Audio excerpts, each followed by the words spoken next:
strikes on the 7th of May.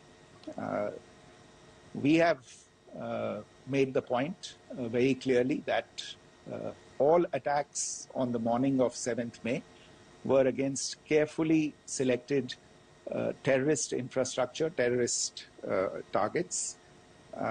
It is not clear to us, in fact, seeing some of the coverage of the after effects of these strikes, including the funerals for the terrorists that are held yesterday.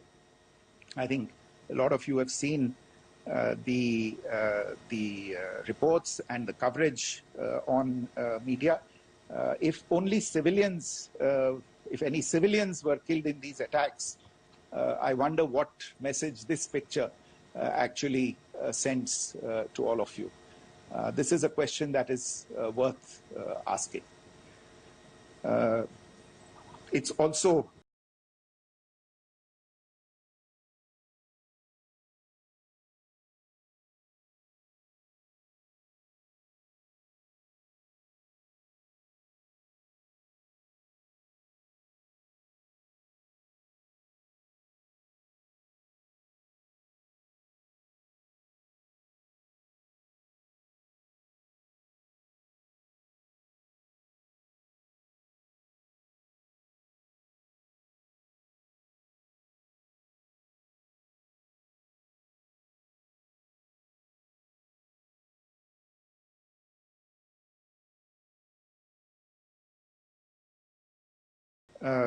odd that the funerals of civilians are carried out with the coffins being draped in Pakistani flags and state honors being accorded. As far as we are concerned, the individuals eliminated at these facilities were terrorists. Giving terrorist state funerals may be a practice in Pakistan.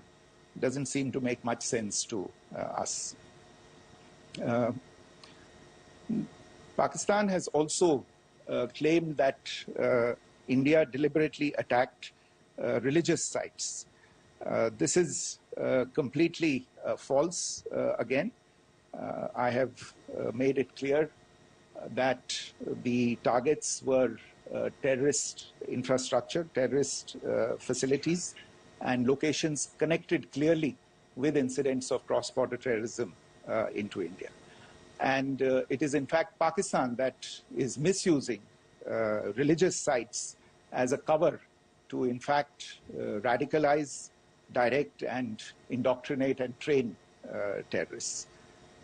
In fact, contrary to what Pakistan is claiming, yesterday Pakistan launched a targeted attack on the Sikh community in the state of Jammu and Kashmir, hitting Gurdwara in Poonch and the homes of Sikh community members which came under attack. And we know that at least 3 individuals were killed in that particular attack.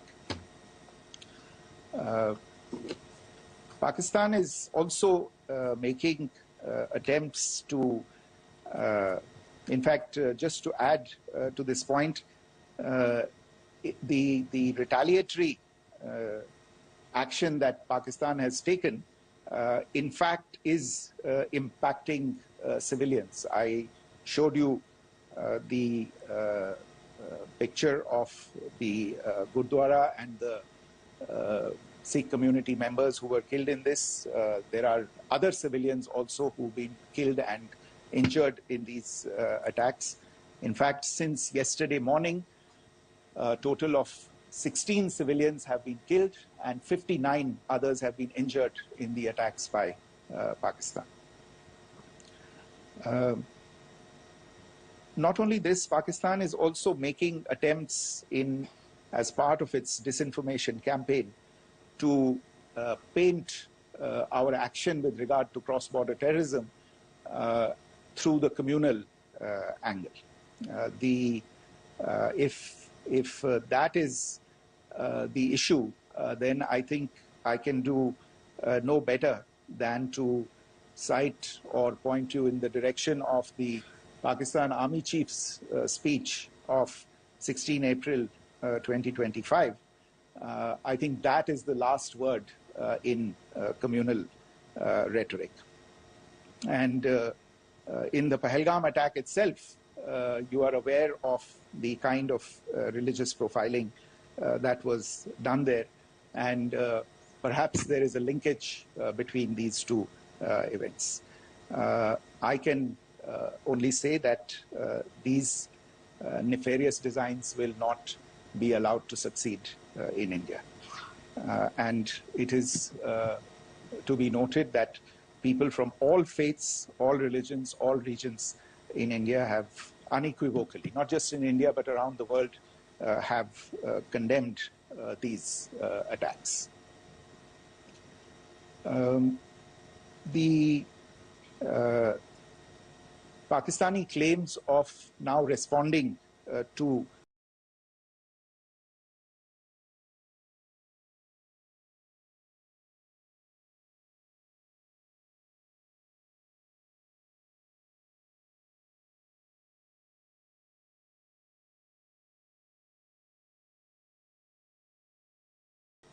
India's strikes of the 7th of May. As I said right at the outset, it is India which is responding. The original escalation was by Pakistan on the 22nd of April. We are the ones who are responding to that escalation with the action that was taken yesterday morning. And again, I would like to emphasize that the action was restrained. It was directed towards non-civilian, non-military targets and confined to terrorist camps. And again, as we have been saying since yesterday, any further action by Pakistan, some of which we are seeing today, is nothing but escalation by Pakistan now, once again, and will be responded to and is being responded to appropriately. One point that I wanted to also address was the allegations to the targeting of a dam, the Neelam Jhelum project in Pakistan-occupied Kashmir. I want to say that this is an absolute and complete fabrication and a blatant lie. India has targeted only and only terrorist infrastructure, and the details of that, that terrorist infrastructure, together with the locations, were shared with you yesterday by Colonel Qureshi and Wing Commander Singh. I should note that if this kind of a claim is a pretext for targeting Indian infrastructure of a similar nature, Pakistan will be entirely responsible for the consequences that will undoubtedly follow. Finally, I want to address some issues that have been raised related to the Indus Waters Treaty and the disinformation that has been raised in regard to that as well. The fact is that there have been fundamental changes in the circumstances in which the Indus Waters Treaty was concluded, and they call for a reassessment of the obligations under the treaty. Over the last year and a half to 2 years, India has been in communication with the government of Pakistan. We've sent several notices to them requesting for negotiations to discuss modification of the treaty. India has for 6+ decades now honored the treaty, even during periods when Pakistan imposed multiple wars on us, and even when relations were adversarial. Pakistan is the one that has been acting in violation of the treaty, deliberately creating legal roadblocks in India exercising its legitimate rights on the Western rivers.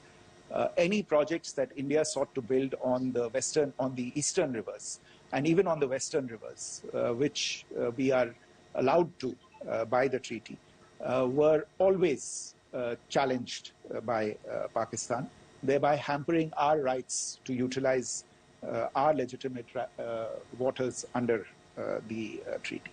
In fact, if you see, the preamble of the treaty itself states that the treaty was concluded in a spirit of goodwill and friendship. Mark those words, concluded in a spirit of goodwill and friendship. ये भारत का धैर्य और भारत की सहनशीलता है जो 65 साल से हम इतनी प्रोवोकेशन के बावजूद इस ट्रीटी को निभा रहे हैं. However, as has been made clear earlier as well, Pakistan has not responded to our requests to enter into negotiations for a reassessment of the obligations under the treaty. A number of conditions have changed.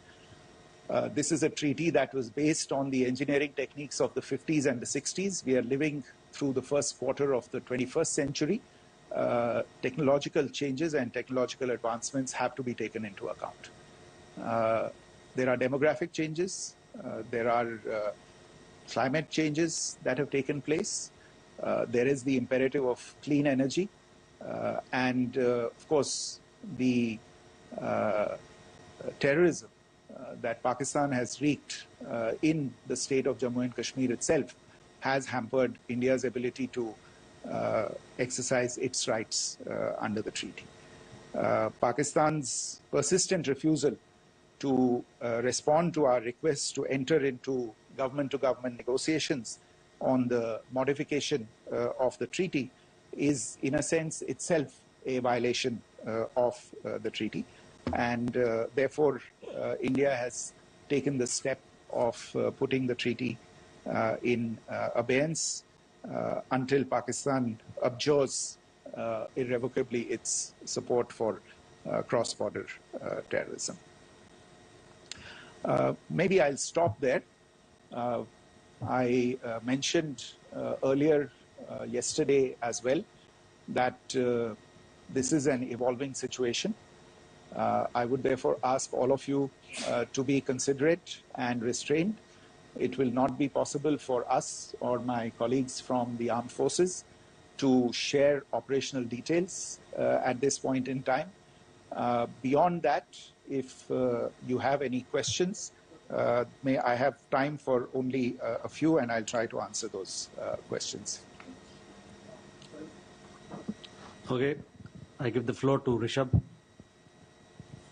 On Secretary, good evening. This is Rishabh from Times Now. I just wanted to understand, as per the press release that has been released earlier today, it says that we have successfully hit at the air defense of Lahore. Does it give our forces a better chances if in case of further escalation? And are there other air defense places as well at strategic location that were targeted? Rishabh, you are violating the first rule that I set out at the end of my remarks. The press release that has been issued by the Ministry of Defense today speaks for itself. It is related to operational matters. It's been released by the Ministry of Defense. As more information becomes available, it will be released at the appropriate time. Once again, please don't go into operational details at this point in time, because this is a constantly evolving situation. Yeah, go ahead. Foreign Secretary Smita Sharma, just wanted to ask, the Pakistani Minister Ishaq Dar in an interview has claimed that the national security advisors of India and Pakistan have spoken to each other. If you could confirm or deny, and is complete severance of diplomatic ties with Pakistan also on the table? I have no information with regard to contacts between the two national security advisors. Insofar as diplomatic relations are concerned, you've seen the steps that were announced in response to the following the meeting of the Cabinet Committee on Security on the 23rd of April. There are no further steps that are under consideration at this moment in time. Here, go ahead. Foreign secretary, मेरा नाम मनीष है, मैं TV9 Bharatvarsh से हूं और आपने खुद ही बताया कि कितना मिस इन्फॉर्मेशन क्रॉस बॉर्डर से आ रहा है, बल्कि ऐसा लग रहा है जैसे पाकिस्तान के प्राइम मिनिस्टर और डिफेंस मिनिस्टर तक भी प्रोपेगेंडा करने में मिस इन्फॉर्मेशन में आ गए हैं। वो कई बार तो ये तक दावा करते हैं कि हम 3 राफेल हमने गिरा दिया, इतने हमने मिग गिरा दिए, और जब उनसे पूछा जाता है तो वो कहते हैं कि सोशल मीडिया में हमने ये सब चीजें देखी थी। तो अगर आधिकारिक तौर पर अगर आप कुछ कह सकें इस पर, ताकि उन्हें भी समझ में आए कि इस तरह के प्रोपेगेंडा नहीं चलने वाला है। देखिए, जब सही समय होगा तो आधिकारिक तौर पे इसके बारे में सूचना दी जाएगी। लेकिन जो आपका प्रश्न है कि प्रधानमंत्री और उप प्रधानमंत्री और विदेश मंत्री, उनके रक्षा मंत्री इस तरह की बातें कर रहे हैं, तो इसमें अचरज की कोई बात नहीं है। आखिरकार ये एक देश है जिसने अपना इसका जन्म लेते ही झूठ शुरू हो गया था। 1947 में जब पाकिस्तानी फौज ने जम्मू कश्मीर पे दावा बोला, तो उन्होंने किसी ऐसे वैसे व्यक्ति से नहीं, संयुक्त राष्ट्र से झूठ बोला कि हमारा कोई लेना देना नहीं है इससे। ये लोग जो गए हैं वो तो कबायली हैं। वो तो जब हमारी फौज वहां पे पहुंची और UN के लोग, संयुक्त राष्ट्र के लोग खुद वहां पे पहुंचे, उन्होंने देखा कि वहां तो पाकिस्तानी फौज घुसपैठ करके आ गई है। उसके बाद पाकिस्तान को मुंह की देखनी पड़ी और उनको मानना पड़ा कि हाँ, उनकी फौज वहां पे कुछ समय से पड़ी हुई है। तो ये जो यात्रा है एक तरह से 75 साल पहले शुरू हो चुकी है। तो I am not surprise that this kind of disinformation is being indulged in. Yeah. Siddhant. So Siddhant from Beyond. Sir, we have seen a lot of negative comments coming from the Pakistani military of escalation. If tomorrow there is an escalation, there are strikes, we know one attempt has been thwarted, what will be the Indian response to those attempts of creating more escalation? Because it is looking like it's going towards more escalation. And my second question is, are any other world powers, essentially the P5 countries, the West Asian countries, reaching out to de-escalate the current situation? Look, on escalation, we've already made our stance clear.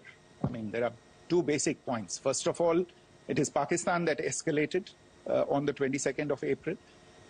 We are only responding to that escalation. And then what we have said yesterday and what my colleagues have said today, that now if there is an attempt at further escalation by Pakistan, it will be responded to in an appropriate domain.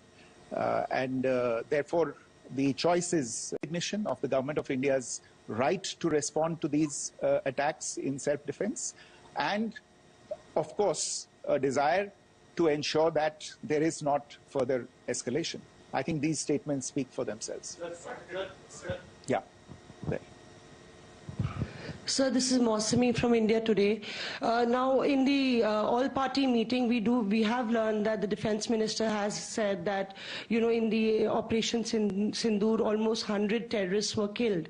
Would we have any details about what is the number like, and also about if there were any big faces, masterminds, terrorist masterminds who were in fact killed? There is also a report that Masood Azhar's family's 10 members have been killed, and Rauf Asghar, who was actually the mastermind of Pulwama, he's also been badly, severely injured.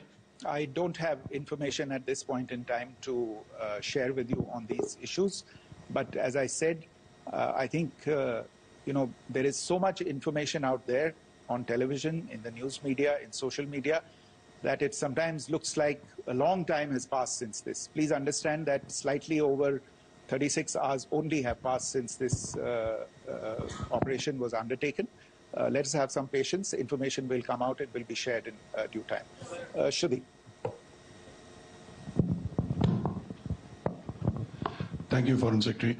Shruti Ranjan from Bloomberg. Sir, could you give us any understanding whether India has moved the IMF or the World Bank to kind of, sensitize them about the the bailout that Pakistan has, and, the kind of stuff that the Pakistan government is doing? Look, we have an executive director at the IMF.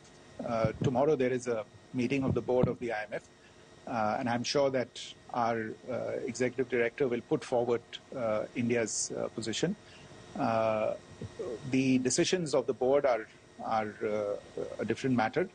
You know the process through which they are made.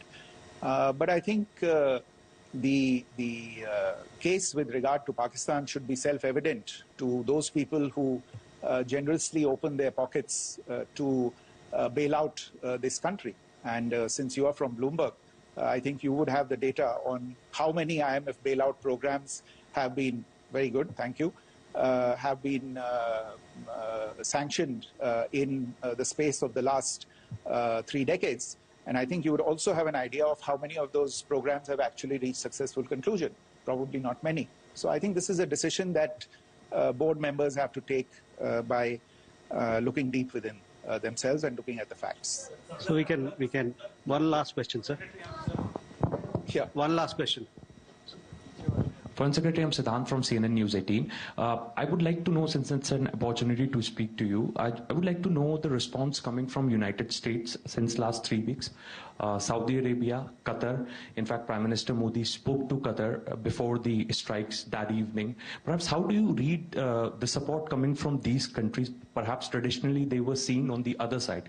This time around, their statements are strong worded. In fact, India-Saudi joint statement also had a very strong condemnation, strong worded condemnation. United States at all level have condemned the attack and have extended support. In fact, Saudi Deputy Foreign Minister is in India. He just met EMS Jaishankar. Also, if you could shed some light on his visit, his meeting with EMS Jaishankar. In fact, we have also been told that he met Prime Minister Modi. Thank you. Look, all the countries that you named and many others, we have been in touch with them. The Prime Minister has spoken to a large number of world leaders. A large number of world leaders have called him, as have called the External Affairs Minister. As we speak, there are conversations going on today as well with world leaders. And your assessment or conclusion of the general tenor of these messages is very much on point.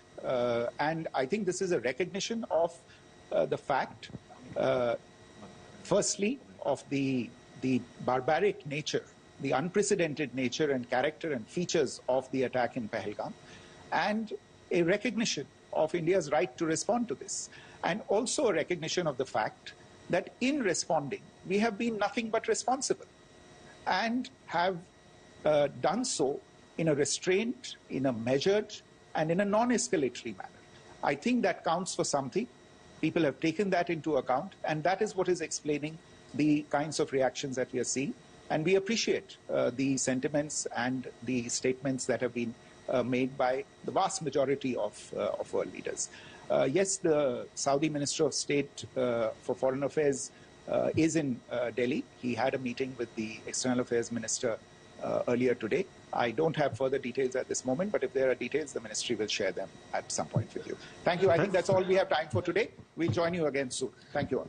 Thank you.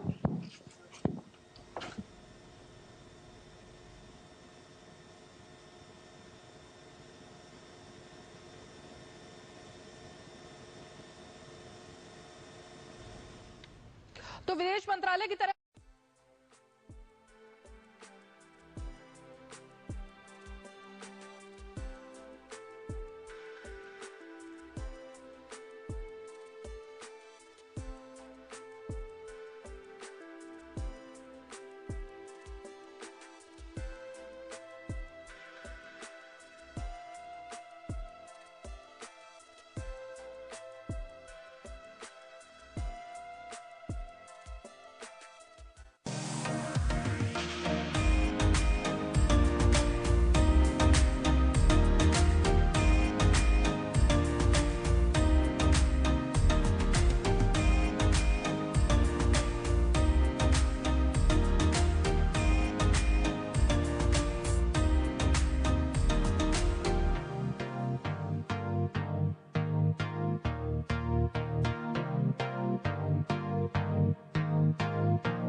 Namaskar viewers, hello and welcome to this special broadcast on Sunset TV. I'm Tina Jha. India's Operation Sindoor, which hit terrorist infrastructure in Pakistan and Pakistan-occupied Jammu and Kashmir to avenge the Pahalgam terror attack, has firmly etched a red line against